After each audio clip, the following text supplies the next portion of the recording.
저는 오늘 금요철야 설교의 연장으로 말씀을 계속 이어가고자 합니다. 들었어도 안 들었어도 오늘 말씀 안에서 주시는 하나님의 은혜가 있습니다.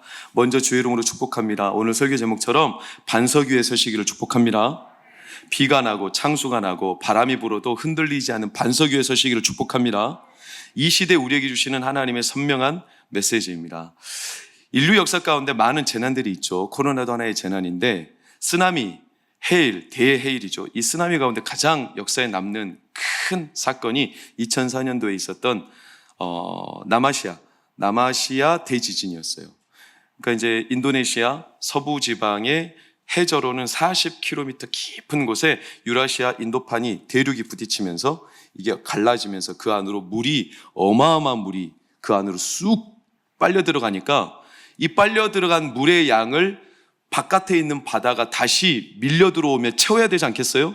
그래서 이제 일어나는 게 쓰나미예요. 근데 이때 어마어마했습니다.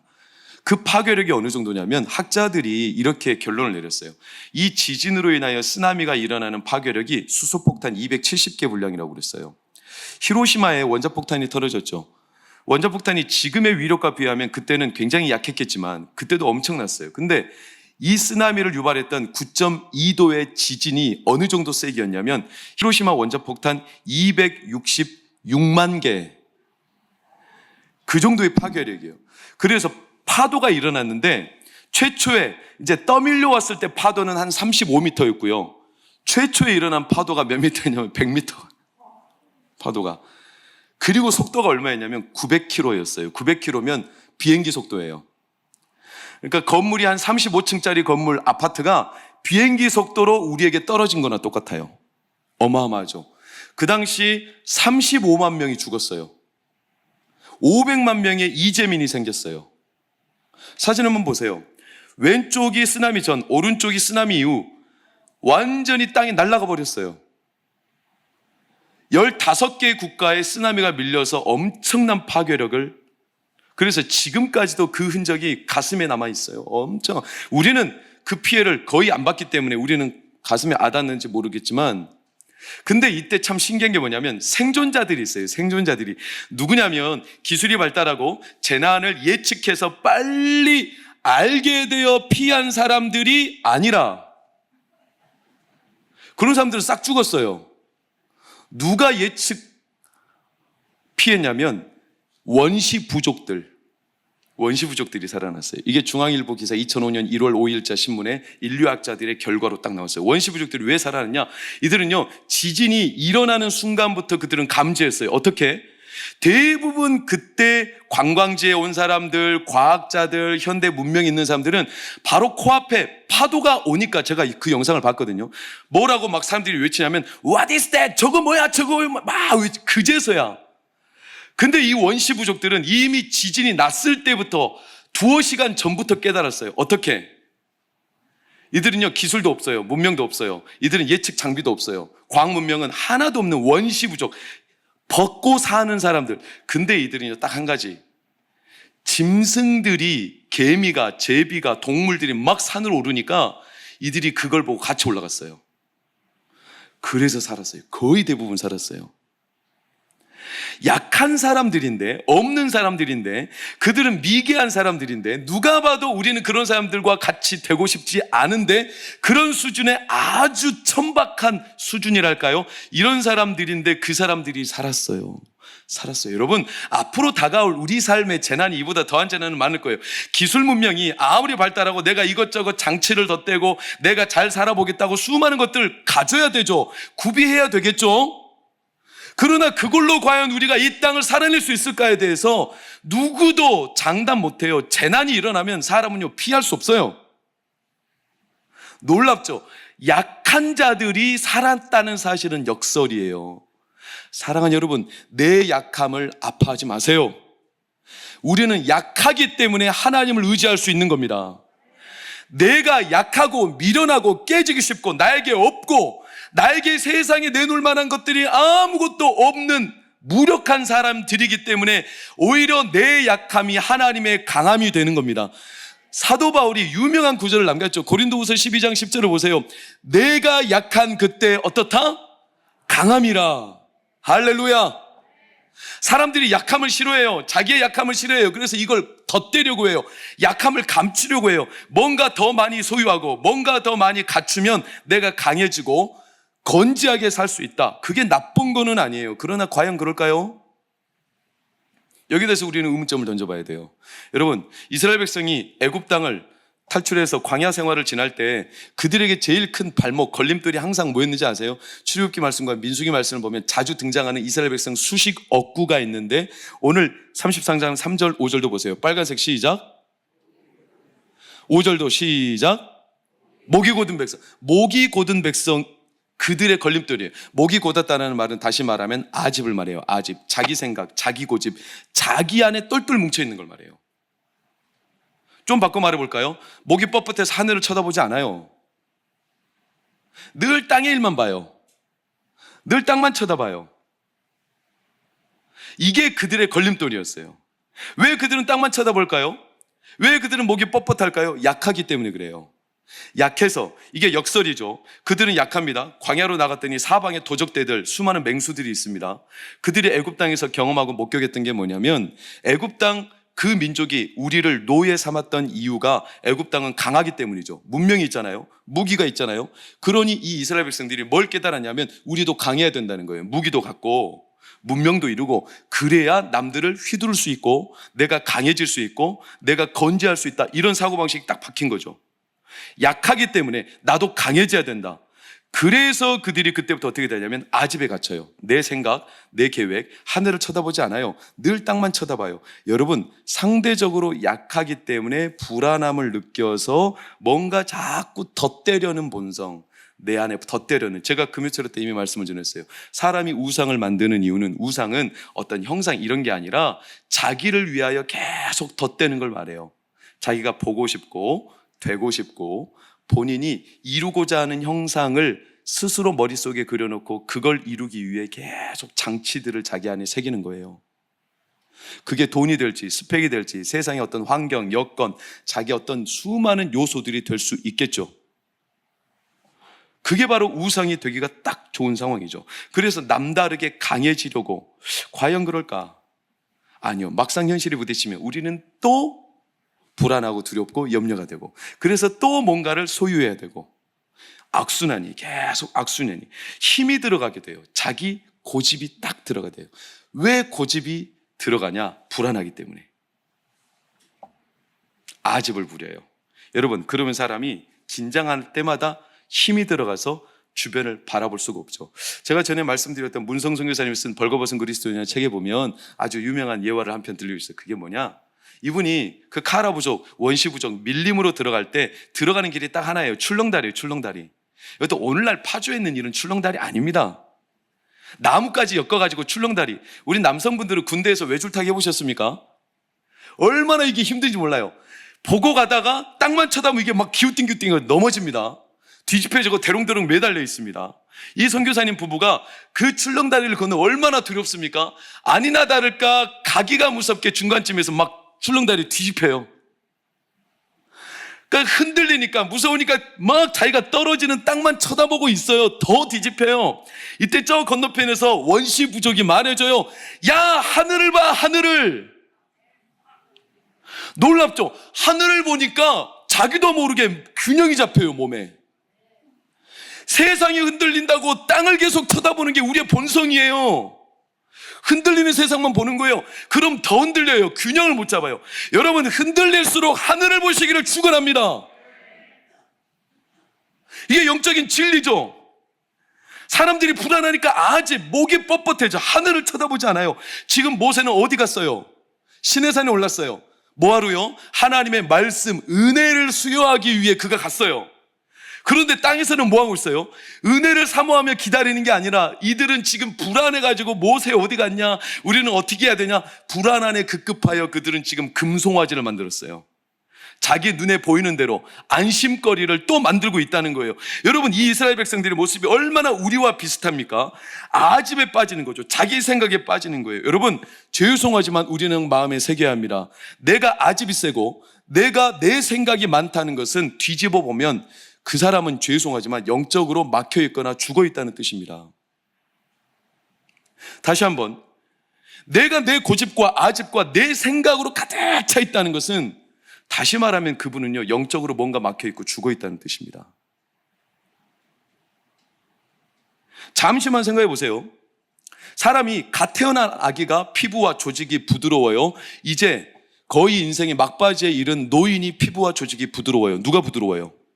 아기가 부드럽죠. 사람은요, 죽으면 뻣뻣해져요. 그렇지 않습니까?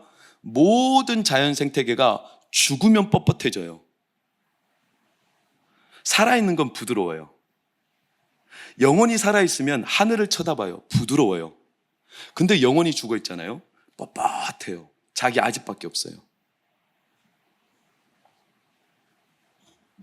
이렇게 우리가 이스라엘 백성들의 걸림돌, 목이 뻣뻣한, 목이 곧은 동시간대인데, 한쪽에서는 산에서 은혜를 수여받고 있는 모세가 있는가 하면 한쪽에서는 은혜가 메마르면서 뻣뻣하게 죽어가는 백성들. 이게 생명의 역설이에요. 역설. 우리 생명도 똑같아요. 오늘 하루 우리 생명 어느 부분은 지금 살아나고 있어요. 근데 동시에 우리 몸이 죽어가기도 있죠. 그렇죠? 우리 육신은 후패합니다. 그러나 사랑하는 여러분, 주의 이름으로 축복합니다. 예배할 때마다, 하나님 존전에 나올 때마다 영혼이 살아 움직이시기를 축원합니다. 뻣뻣한 우리의 모든 껍질과 생각들을 하나님이 성령의 검으로 깨부수기를 축원합니다. 그래야 사는 겁니다. 똑같이 예배를 드리는데 동시간대인데 어떤 이는 이 속에서 하나님의 은혜에 충만하여 하늘의 문이 열리고 생명이 그 안에서 진동하며 그 영혼이 살아나 하나님 앞에 펄떡펄떡 뛰는 분들이 계십니다. 반대로 예배하는 상황인데 자기 생각, 자기 감정, 자기 기분, 자기 상황에 빠져서 뻣뻣하게 굳어가는 분들도 계십니다. 그러니 사랑하는 여러분, 주의 이름으로 부탁합니다. 예배할 때마다 하나님께 마음을 두어 하늘을 보고 하나님께서 내 영혼에 뻣뻣하고 아집으로 가득 찬 부분을 다 깨부수는 은혜를 사모하십시오. 이 생명의 역설, 그 틈, 이 틈을 노리는 존재가 마귀죠. 마귀는 어떻게든지 우리가 약하니까, 그래서 불안함을 느낄 때마다 뭔가 금송아지와 같은 다른 형상을 내 안에 덧대려고 하는 본성을 자극해서 우리를 결국 하나님이 아닌 세상으로 눈을 계속 빼앗기게 만들어요. 이게 마귀의 전략이죠. 오늘 모세가 이스라엘 백성들을 보고 한마디로 딱 이렇게 정의했어요. 25절을 보세요. 원수에게 우리가 뭐가 되었다? 조롱거리. 이거 쉽게 표현하면 우리를 데리고 논다는 거예요. 누가? 마귀가요. 하나님은 지금 우리에게 은혜를 주고자 준비하고 계신데 마귀는 그 뒤에서 내 마음을 빳빳하게 아집으로 내 감정에 갇혀서, 그래서 하나님의 은혜가 비집고 들어갈 틈이 없을 만큼. 우리가 그렇지 않아요? 세상을 살면 우리 젊은이들, 특별히 우리 이 시대를 살아가는 많은 사람들이 자기개발 서적이 굉장히 많아요. 서점에 가면 자기개발서가 나쁜 건 아니에요. 그런데 문제가 뭐냐면 자기개발서에는 이런 잘못된 심리가 있어요. 이렇게만 개발하면 자기가 세상에서 잘 나갈 거라는 거예요. 과연 그럴까요? 그럼 자기개발서를 보면 다 그렇게 성공해야 되지 않겠습니까? 근데 안 그래요. 자기개발서의 이면은 뭐냐면 불안 심리죠. 그렇게 안 하면 큰일 날 것 같은 불안 심리를 조장하는 거죠. 여러분, 웃기지 않습니까? 무당이나 또는 점쟁이들 보세요. 얼마나 자기들이 용하다고, 어디 땅 사라고, 어디 땅 사라고. 그런데 지는 안 사. 그렇게 용한데 왜 안 삽니까, 자기는? 이런 점들이 왜 흥행합니까? 놀라운 건 재난이 올수록 점들이 더 흥행하죠. 왜 그럴까요? 불안해서 그렇죠. 불안 심리죠.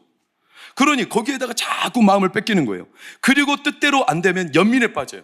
그러니까 마귀는 양대 산맥이 있어요. 자기 자신을 계속 강하게 만들고자 세상의 장치들을 개발시키는데 마음을 뺏기게 하거나, 이게 안 되면 연민에 빠지게 만들어요. 아, 나는 안 되나 보다. 나는 글러먹었어. 이렇게 양쪽으로 시소처럼 왔다 갔다. 우리의 삶의 기준이, 내 평안의 기준이 하나님과 말씀과 신령한 복이 아니라 내가 되고 싶고, 내가 보고 싶고, 내가 나름대로 세상에서 그리는 형상들이 기준이 되어서 그래서 하나님에 대한 눈이 닫혀버린 채 목이 자기 아집으로 똘똘 뭉쳐가는 우상의 놀라운 근원이, 우상의 뜻의 기원이 뭐냐면 못 듣다라는 뜻. 못 듣는다, 우상은 못 듣는다. 성경에 그래서 자주 등장하는 문구가 있어요. 들을 귀 있는 자는 들으라. 왜 이렇게 성경이 처음부터 요한계시록까지 들을 귀를 강조하냐면 성도인데도 불구하고, 하나님의 백성인데도 불구하고 그들이요 자기 아집으로 똘똘 뭉쳐서 하나님의 음성을 못 듣는다는 거예요. 그 안에 다른 우상들이 많다는 거예요. 약함이 이유가 되어서. 그래서 수많은 환경과 요소들을 자기 삶에 덧대야 되는 거예요. 금요일에 말씀드린 것처럼 자기가 만들고 싶은 형상을 불안할 때마다 계속 만드는 거예요. 사랑하는 여러분, 우리는 하나님의 형상이고, 하나님의 형상인 우리는 어떤 세상의 다른 형상과 비교할 수 없습니다. 하나님만으로도 충분합니다. 하나님의 음성을 들어야 사는 겁니다. 세상의 일에 우리가 너무나 세상 일을 준비하지 말라는 뜻이 아니에요. 무엇에 내 마음이 빠른가? 무엇에 내 마음이 지금 급한가? 어제도 제가 약국에 밴드랑 몇 가지 이제 집에 떨어진 게 마데카소 이런 거 사러 갔는데 문득 생각났어요. 오미크론 때 어디 영상을 보니까 빨리 타이레놀을 사놓으라고 그러더라고요. 타이레놀 주세요. 다 떨어져 버렸대요. 없대요, 약국에. 여기 신대방 상거리 별약국 거기는 없어요. 떨어졌어요. 하여튼 그런 데는 빨라요. 핸드폰 배터리 없으면 불안해 못 참아요. 충전기 가지고 다니고 보조 배터리까지 가지고 다녀요. 여러분, 주의 이름으로 한번 묻습니다. 핸드폰 배터리 닳아지는 것은 그렇게 우리가 잘 알고 빨리빨리 충전하면서 내 영혼의 에너지와 하늘의 에너지가 떨어지는 거 알고 계십니까? 영적인 에너지가 떨어질 때마다 충전하기 위해서 하늘에 내 영혼을 항상 마음을 두고 살고 계십니까? 그러시기를 축원합니다.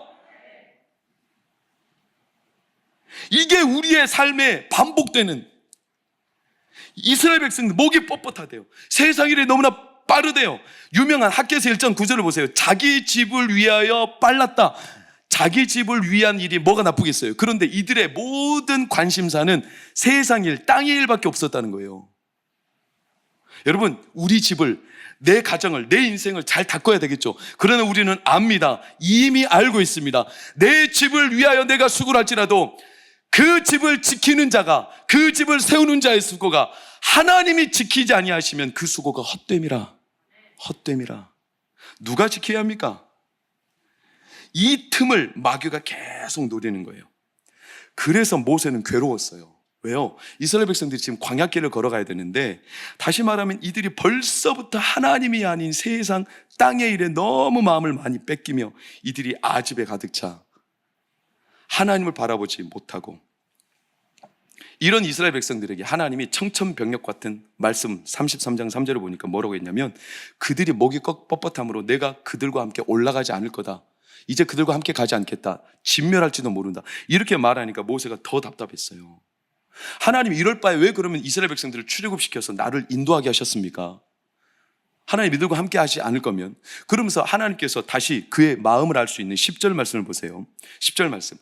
그런즉 내가 하는 대로 두라. 하나님의 말씀이에요. 내가 그들을 진멸하든지 말든지 차라리 그들을 진멸해버리고 너 혼자만이라도 충분하다. 너를 내가 큰 나라로 삼겠다. 이렇게 말씀하시는 하나님의 말씀은 어떤 뜻이냐면, 인간적으로 표현해 볼게요. 야, 나 말리지 마라. 내가 저도 그냥 멸해버리고 너랑만 가자. 이런 말씀이에요. 하나님이 그럴 뿐 아니잖아요. 근데 모세에게 이렇게 하소연하듯이 말씀하시는 거예요. 여러분, 말리지 마라는 사람은 뭐 하라는 거예요? 말리라는 거예요. 아니, 하나님 그렇게 하실 것 같으면 모세에게 말하지 말고 그냥 하시면 되잖아요. 근데 왜 모세에게 굳이 이런 말씀을 하십니까? 너 나 말리지 마라. 내가 저 사람들을 혼내주고 너랑만 가자. 이렇게 모세에게 굳이 들려주는 이유가 뭡니까? 하나님의 의도죠. 이스라엘 백성들과 우리 인생이 앞으로 광야길을 걸어갈 때 이런 목이 뻣뻣해지고 내가 불안해서 자꾸 세상 일에 마음을 뺏기고 뭔가 다른 장치들을 내 안에 가두어두려는 일들이 앞으로도 계속 일어날 수밖에 없다는 현실을 모세에게 지금 묻고 계신 거예요. 앞으로 네 백성이 그럴 거야. 사람은 그렇게 살 거라는 겁니다. 어쩔 수 없다는 겁니다. 사람은 불안하기 때문에 너 그때마다 어떻게 할 거냐. 사랑하는 여러분, 앞으로 우리가 살아가는 땅이 아무리 좋아져도 문명이 발달해도 재난과 더 큰 재앙들이 우리 가운데 밀려온다면 우리 무엇을 붙잡고 살아야 할지 이걸 하나님이 지금 묻고 계신 겁니다. 어떻게 해야 됩니까? 모세가 답답한 거예요. 하나님이 안 가신다면 어떻게 되나? 이때 모세가 명확하게 하나님의 의도를 알았어요. 아브라함도 똑같죠. 하나님이 소돔과 고모라 성을 멸망시키기로 하셨잖아요. 근데 하시면 되는데 아브라함한테 오셨어요. 그래서 저 성을 멸망시키겠다는 거예요. 왜요? 왜 아브라함한테 그 의도를 말씀하십니까? 세상이 아무리 흔들리고 무너지고 멸망당하는 상황이 올지라도 너는 그럼 어떻게 할 거냐? 이걸 물으시는 거죠. 아브라함은요, 세상 한탄하며 세상을 저주하며 세상에 등 돌리지 않고 그는 세상에 하나님의 뜻을 구하며 기도했습니다. 사랑하는 여러분, 모세도 동일합니다. 하나님 우리에게 지금 질문하시는 거죠. 세상이 흔들릴 때 땅의 마음을 뺏기지 말고 너는 어떻게 할 거냐? 그래서 모세가 하나님 앞에 구하는 게 뭐냐면 18절을 보세요. 18절. 모세가 이르되 원하건대 시작. 주의 영광을 내게 보여주십시오. 이게 모세의 간구였어요. 다른 거 없습니다. 하나님, 그렇습니다. 우리는 흔들립니다. 우리는 약합니다. 불안합니다. 그래서 자기 아집에 쌓입니다. 늘 세상의 수단에 우리의 마음을 많이 뺏깁니다. 이런 우리를 하나님 아시지 않습니까? 그러니 흔들리지 않도록 세상의 어떤 다른 장치들이 아니라 하나님의 영광을 보여주십시오. 동관교회에 하나님의 영광을 보여주십시오. 동관교회 성도들과 가정마다 하나님의 영광을 보여주십시오. 이게 모세의 탄원이었어요. 예배 때마다 저도 기도합니다. 하나님의 영광을 우리 성도들에게 보여주십시오. 그래야 안 흔들립니다. 여러분, 하나님의 영광, 그랬더니 하나님이 뭐라고 하신 줄 아세요? 의미심장한, 이건 꼭 성경에다 빨간색 21절을 보세요. 21절. 여호와께서 또 이르시기를 보라 내 곁에 한 장소가 있으니 너는 시작 그 반석 위에 서라. 아주 의미심장한 표현이에요. 그 반석 위에 서라. 그냥 하나님의 영광을 보여주시면 되지만 그 반석 위에 서라. 불필요하게 한 장소, 그 반석. 여러분, 믿음으로 확신하고 받아들이시기를 축복합니다. 많은 신학적인 설명하지 않겠습니다. 그 반석, 성경에서 정관사를 쓸 때는 일반적인 반석이 아니라 특정한 반석을 말해요. 그 반석은 다름 아닌 예수 그리스도를 말해요. 예수 그리스도가 그 반석이에요. 하나님의 영광을 보여주십시오. 하나님의 영광 가운데 가장 빛나는 광채요, 하나님의 경륜과 지혜와 하나님의 역사를 일목요연하게 하나로 선명하게 드러내는 영광 중에 영광이 있다면 예수 그리스도입니다. 모세로부터 율법이 말미암지만 은혜와 영광은 예수 그리스도로 말미암느니라. 그래서 고린도후서 4장 6절에 뭐라고 기록해놨냐면 어두운 데 빛이 빛이라 말씀하셨던 그 하나님께서 하나님 예수 그리스도의 얼굴에 있는 무엇을? 하나님의 영광을, 예수 그리스도의 얼굴에 있는 하나님의 영광을 비추시느니라. 할렐루야. 이게 하나님의 뜻이었어요. 모세가 그 영광을 보기를 원하셨어요. 세상이 흔들리고 아집에 가득 차고 자꾸 불안하고 그래서 하늘을 쳐다보지 못하는 그 백성들과 모세에게, 모세도 실족할 수밖에 없는 현실에 처한 그 자리에서 하나님 흔들리지 않는 영광을 보여주십시오. 좋다. 그 반석 위에 서라. 예수 그리스도의 반석 위에 서라. 예수 그리스도의 얼굴에 있는 하나님의 영광의 빛을 비추어 주신 겁니다. 아멘. 이게 하나님이 모세에게 주신 하나님의 은혜죠. 은혜. 하나님의 영광, 예수 그리스도를 만나고 예수 그리스도를 우리가 마주하면 사람이 자기가 누군지를 깨닫게 돼요. 거울을 보면 내가 누군지 알듯이 하나님의 영광에 우리가 비추어지면 자신이 누군지를 알아요. 이전에는 나는 약하고 깨지기 쉽고 나는 그래서 내 생각으로 가득 차고 세상의 수많은 장치들을 덧대며 내가 괜찮은 사람인 것처럼 남들에게 감추며 내가 뭔가 다른 형상을 가져야만 완전하고 강한 존재가 된다고 착각했던 내 형상을 이제는 감추거나 부끄러워하지 않고 나는 약하고 깨지기 쉬운 존재이지만 내 안에 그럼에도 하나님의 영광의 형상이 있습니다. 이걸 하나님의 영광을 볼 때 발견하게 되는 거예요. 그러니 사랑하는 여러분, 하나님의 영광을 보시기를 축원합니다. 어두운데 빛이 비치라 말씀하셨던 그 하나님께서 예수 그리스도의 얼굴에 있는 하나님의 영광을 아는 빛을 우리의 마음에 비추셨느니라. 사도 바울이 이렇게 말하고, 그 예수 그리스도의 얼굴에 있는 하나님의 영광의 빛이 비추어진다고 말씀하며 의도적으로 4장 7절로 보면 이렇게 그려냈어요. 고린도서 4장 6절 7절 보세요. 7절 시작. 우리가 이 보배를 질그릇에, 이 광채를, 보화를, 보배를 어디에 가졌어요? 질그릇에. 우리를 질그릇으로 표현하면 사도 바울은 의도적으로 우리 안에 하나님의 영광의 광채가 있습니다. 예수 그리스도를 믿는 사람마다 그 보화를 갖고 있습니다. 그런데 이 보화가 어떻게 드러나는 거냐면, 놀랍게도 내 약점 때문에 드러나는 거예요. 질그릇이 깨져야 여기에서 빛이 나오죠. 내게 틈이 벌어져야 내 안에 있는 빛이 비추죠. 내 아집이 가두고 있으면 어떻게 내 영혼에 하나님의 빛이 통과합니까? 그래서 사도 바울이 말하는 거예요. 이 보화를 질그릇에 가지고 있다. 그러니 깨졌다 하여, 약하다 하여, 내 영혼이 틈이 많다 하여, 그것 때문에 세상을 바라보며 땅에 눈을 두지 마라. 내 약점이, 내 틈이 클수록 오히려 하나님의 영광의 광채가 더 잘 드러납니다.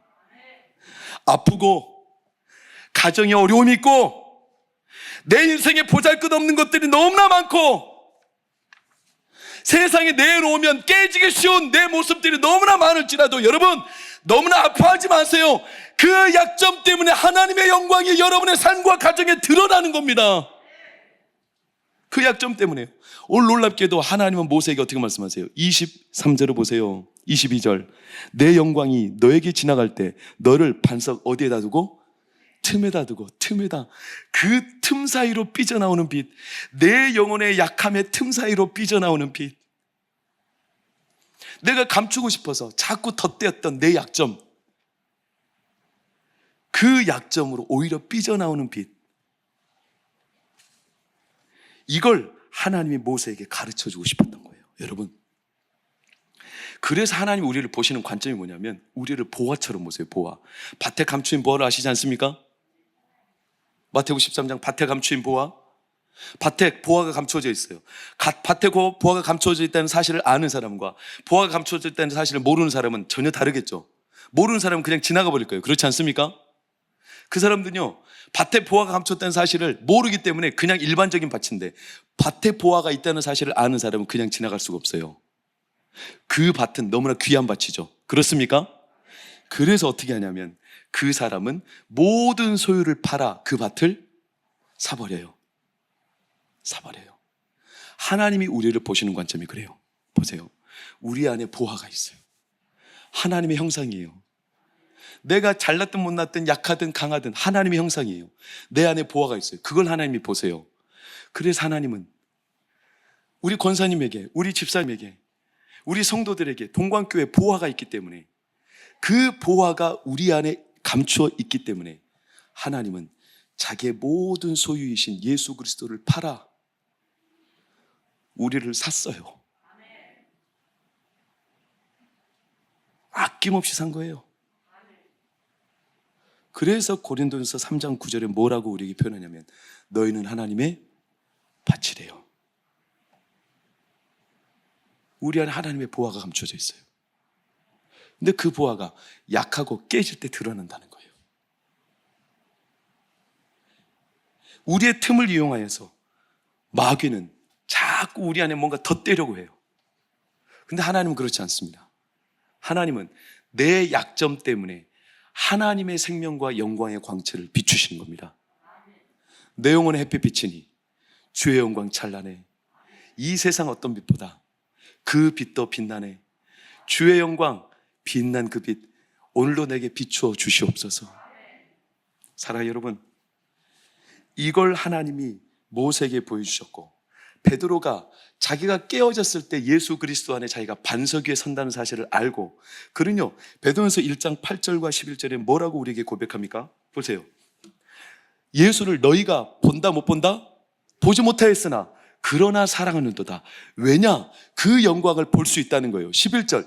자기 속에 계신, 우리 안에 계신, 우리 동방교회에 계신 그리스도의 영이 우리 가운데 오늘도 예배를 통하여 살아계신 하나님의 영광을 보여주시기 때문입니다. 할렐루야! 그러니 예배가 얼마나 기쁘고 즐겁습니까? 하나님의 영광을 보는 자리죠. 예배 때마다 하나님의 영광인 예수 그리스도를 만나시기를 축원합니다. 예수님 잘 믿으시기를 축원합니다. 예수님을 보고 그 영광의 광채를 본 사람은 얼굴빛이 달라집니다. 예배 드리고 어두워지는 사람은 아직 예수를 못 만난 사람이겠죠. 그러나 예배 때마다, 동광교회 예배 때마다, 현장이든 온라인이든 예배를 드리는 성도들마다 하나님의 영광을 보고 예수님을 만나서 나갈 때는 그 영광의 광채가 얼굴에서 빛이 나기를 축원합니다. 그게 모세였어요. 모세가요, 하나님의 영광을 맛본 뒤에 어떻게 됩니까? 그가 산에서 내려왔는데 백성들이 그 얼굴을 보면 빛이 너무나 밝아서 34장을 보면요, 수건으로 모세가 얼굴을 가려요. 나중에 읽어보세요. 이게 뭘 말합니까? 내가 은혜를 받고 내 안에 예수 그리스도의 영광의 빛이 비출 때 내가 먼저 알기 전에 상대방이 먼저 알아요. 내 빛이 그에게 비춘다니까요. 그 사람이 나를 알아요. 알아봐요. 야, 저 사람 뭔가 다르다는 거예요. 세상에 견딜 수 없는 영광의 광채가 그에게 비추었다는 거예요. 그래서 그에게 빛이 나니까 사람들이 막 먼저 알아보는 거예요. 오늘도 성도님들 얼굴에, 성도님들의 삶의 영혼에 그 광채가 비출 줄 믿습니다. 왜냐? 이곳이 그 반석 위에 있기 때문에 그렇습니다. 2년 전에 뉴스 한 편 보실래요? 말씀 마치기 전에. 위해 담임 목사 가정이 먼저 나섰습니다. CGNTV 신개념 가정예배 프로그램 아무리 바빠도 가정예배에 참여한 동광교회 손기도 담임 목사 가정의 얘기입니다. 그만 부끄러우니까. 가정예배 롤모델. 저 뉴스에 나왔어요. 저 이런 사람이에요. 그래가지고 이걸 예준이가 보더니, 다른 건 뭐 제가 말하고 그런 게 예배만 드렸는데 뉴스에 나왔어. 예준이가 이걸 보더니 뭐라고, 아빠 뉴스에 나왔어? 그리고 예준이가 뭐라고, 그때부터 제가 달라 보여요. 달라 보여요. 온라인으로만 예배를 드리는 성도들이 어느 날 새 가족이 교회를 이쪽 저쪽 탐방하다가 온라인으로 손기도 목사를 한 번, 두 번 보던 사람이 교회에 와서 등록을 했어요. 그래서 만나는 사람마다 반응이 똑같아요. 연예인 보는 것 같아요. 저 이런 사람이에요. 배 아픕니까? 뉴스에 나왔다니까 배 아픕니까? 전과자로 나오는 것보다 낫잖아요. 이렇게 눈 가리고. 하나님을 예배할 때 예수 그리스도의 빛이 비춰요. 달라 보여요. 달라 보여요. 저는 우리 동광교회 안에 그 예수 그리스도의 영광의 빛이 매 예배마다 이루어지기를 축원합니다. 제가 한 달 반 전에 성모병원에, 제가 오후 예배 때 잠깐 언급했어요. 성모병원 토요일 날 그 한산한 때 차들도 안 다녀요. 성모병원에 가서 거기서 서류를 떼올 게 있어서 갔는데, 야, 그 성모병원 본관 앞에 주차 요원이 계세요. 키도 아담해요. 차들도 많이 없어요. 차가 만나서 막 그렇게 신호를 열심히 한다면 제가 모르겠어요. 얼마나 신호를 막 하면서 팍 엄청 열심히 하는 거예요.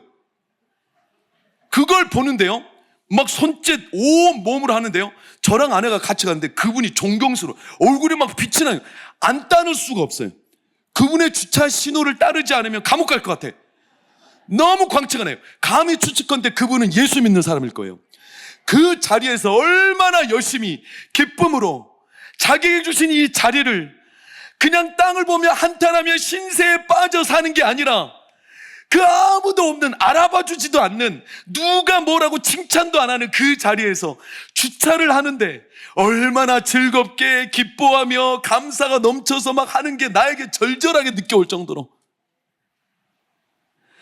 사랑하는 여러분, 예배는 하나님이 우리를 초청하여 예수 그리스도를 목도와 알게 하시는 귀중한 자리이기에 예배 때마다 하나님은 예수님의 영광의 빛을 우리 가운데 부어주십니다. 모세가 이걸 알았죠. 깨달았죠. 그래서 모세가 뭐라고 하나님 앞에 간구하냐면, 하나님, 이 백성은 늘 불안하고 약하고 아집에 빠지기 쉽고 넘어지기 쉬운 자들임은 하나님이 알지 않습니까? 이들을 버리면 안 됩니다. 하나님, 제가 이들을 위해서 기도할 테니 이들을 끌고 가 주십시오. 그러면서 이렇게까지 기도해요. 이들을 버리실 거면 하나님, 나를 생명책에서 지워버려 주십시오. 그게 모세가 32장에 기도했던 내용이죠. 누가 생각납니까? 예수님 생각나지 않습니까? 예수님이 십자가에 못 박혀 죽으실 때 자기 아집에 빠져 돌을 던지는 사람들에게 예수님이 이렇게 말씀했어요. 하나님, 저 사람들은 원래 저렇게 미련하고 어리석고 자기 아집이 충만하지만 하나님, 저들이 자기들이 하는 일을 알지 못합니다. 그들을 용서하여 주옵소서. 그리고 그들을 위해서 중보했죠. 오늘도 이 시간에 우리의 약함이 있고 우리의 깨짐이 있고 우리의 틈이 많을지라도 하나님은 우리를 위하여 예수 그리스도가 중보하고 계십니다. 그러니 이 시간 하늘을 바라보고 하나님 앞에 눈을 들면 그들마다 하나님의 영광의 빛을 비추어 주십니다. 영광의 빛이 비추어지면 우리 가운데 사망의 권세 떠나갑니다. 무너진 가정이라도 하나님이 살려내십니다. 어둠의 세력 떠나가고 병든 몸과 마음을 하나님이 치료하여 주십니다. 언제요? 오늘 바로 이 자리에서 하나님의 영광을 드러내실 줄로 확신합니다. 그러니 하나님 앞에 이 하늘을 사랑하고 예배할 때마다 하나님, 나의 약함을 통하여 예수의 영광이 드러나게 하시고 내 육신의 질병과 내 몸의 질병과 내 마음의 질병과 내 가정의 어둠과 수많은 세상의 어둠들이 예수의 영광 앞에 다 떠나가게 하여 주시옵소서. 이 담대함으로 한 해를, 남은 여생을 굳건하게 살아가시기를 축원합니다.